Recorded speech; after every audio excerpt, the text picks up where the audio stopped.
On moon. तो चलिए find out करते हैं। Okay, so in order to find the weight on moon, suppose जैसे मैंने वहां फाइंड आउट किया था, ये है moon, this is your moon. Okay, इसका सेंटर से लेके यहां तक की डिस्टेंस, इसको मैं बोलूंगा रेडियस ऑफ मून। ये बॉडी यहां से फॉल कर रही है, इस जगह तक आ रही है, तो इस पे इतनी हाइट से यहां तक पहुंचेगी तो उस पे एक एक्सीलरेशन लगेगा। तो we can say that acceleration is because of the acceleration due to gravity of moon. So let us say that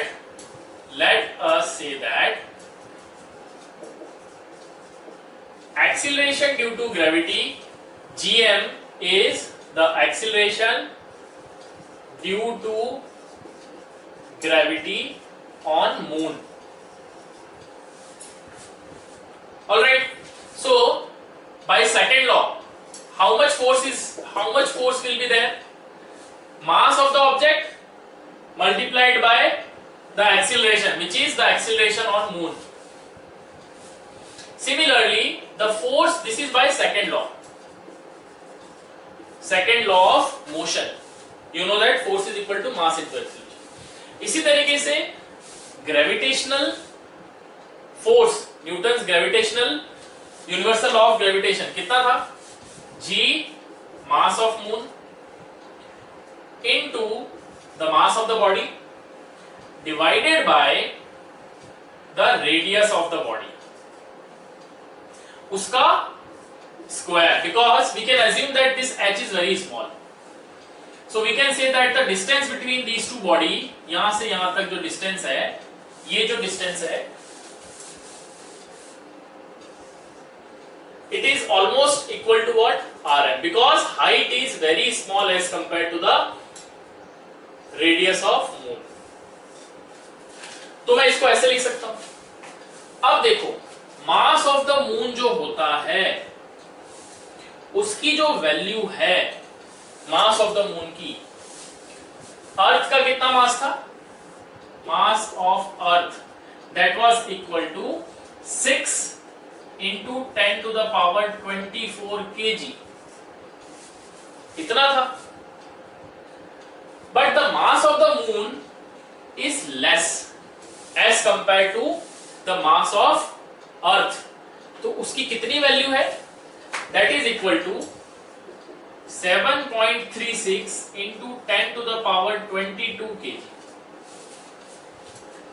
Similarly, the radius of the earth was given by 6.4 into 10 to the power 6 meter, but the radius of moon is smaller, that is 1.74 into 10 to the power 6 meter only. अब मैं ये value इसमें put करूं, ये value यहां put हो जाएगी, और इसकी वैल्यू तो फिक्स है। G की वैल्यू कितनी है? G की वैल्यू है 6.67 into 10 to the power -11 newton metre square पर केजी स्क्वायर। चलिए, दूसरी बात, ये दोनों फोर्सेस सेम है, तो इनको मैं कंपेयर करूं तो मेरे पास आता है mg1 m should be equal to G mass of moon multiplied by mass of the body divided by Rm square। तो ये और ये तो कैंसिल हो गया। Finally, acceleration due to gravity of the moon मुझे मिलेगी। So what is this acceleration due to gravity? Acceleration due to gravity is equal to G mm, that is mass of moon divided by radius of moon का square. तो moon पे acceleration due to gravity इतनी आती है। अगर मैं इसको calculate करूं, ये वैल्यूज सब्स्टिट्यूट करके, ये वाली वैल्यूज आप इसमें पुट कर दीजिए, तो इसका जो आंसर आता है that is equal to, nearly it is equal to 1.6 metre per second square. Earth के केस में एक्सीलरेशन ड्यू टू ग्रेविटी की वैल्यू कितनी आई थी? 9.8 मीटर पर सेकेंड स्क्वायर। यहां कितनी है मून पे? 1.6।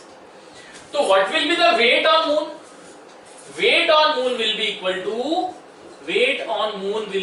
To mass of the body multiplied by acceleration due to gravity on moon. What will be the weight of body on earth? Weight of body on earth will be equal to mass of the body multiplied by acceleration due to gravity on earth. तो यहां ये कितनी है?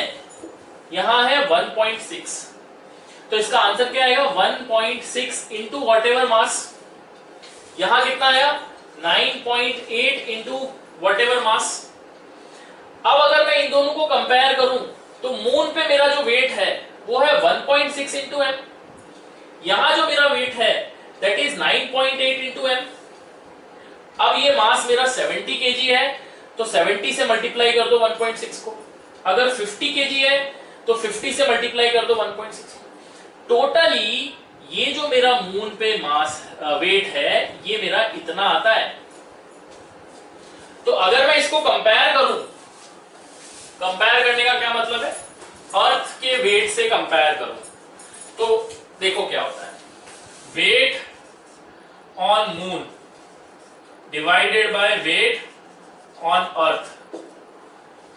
तो weight on अर्थ कितना है? 9.8. Sorry, moon कितना है? 1.6 into mass divided by weight on अर्थ कितना है? 9.8 इंटू मास. इन दोनों को मैंने कैलकुलेट करता हूं तो मेरे पास में it is almost equal to 6. जिसका मतलब ये हुआ कि मून पे जब मैं जाता हूं तो मेरा जो वेट है जो अर्थ पे होता है उसका 6 टाइम्स कम हो जाता है.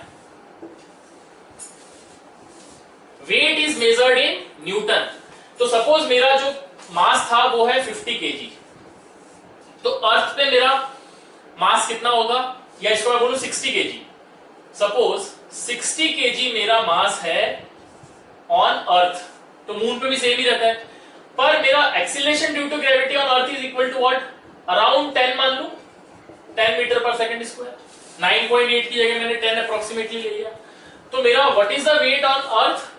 If I am taking GS10, weight on earth will be equal to 10 into 6, 600 newton के आसपास होगा when mass is what? 60 kg. लेकिन अगर मैं मून पे बात करूं तो इसका 1/6 means what? 600 divided by 6, 100 newton ही रह जाता है. और यही कारण है कि जो एस्ट्रोनॉट्स होते हैं वो बहुत सारा वेट लेने के बाद भी, आप लोगों ने ऐसे वीडियोस देखे होंगे जहां एस्ट्रोनॉट्स जंप कर पा रहे हैं बहुत हाइट पे, और जंप कर करके वो वहां वॉक कर रहे हैं ऑन मून. उसका सिंपल सा कारण ये है कि वहां जाके the weight, that is the force with which we are getting attracted on moon is less. तो हम लोगों की जो जंप करने की क्षमता है मून पे बढ़ जाती है. अभी मैं अगर यहां पर थोड़ा सा जंप कर पाता हूं तो मून पे जाऊंगा तो वहां ज्यादा जंप कर पाऊंगा. क्यों कर पाऊंगा? उसका कारण ये है कि वहां जो फोर्स ऑफ अट्रैक्शन है मून पे वो कम है. कितना कम? 6 टाइम्स कम है as compare to that of earth. तो चलिए बच्चों, इससे आपका ये कंसेप्ट क्लियर हो गया होगा कि weight changes from place to place because the acceleration due to gravity is changing. Next class में हम लोग कुछ न्यूमेरिकल्स सॉल्व करेंगे related to the chapter gravitation. तब तक के लिए have a good day and bye bye.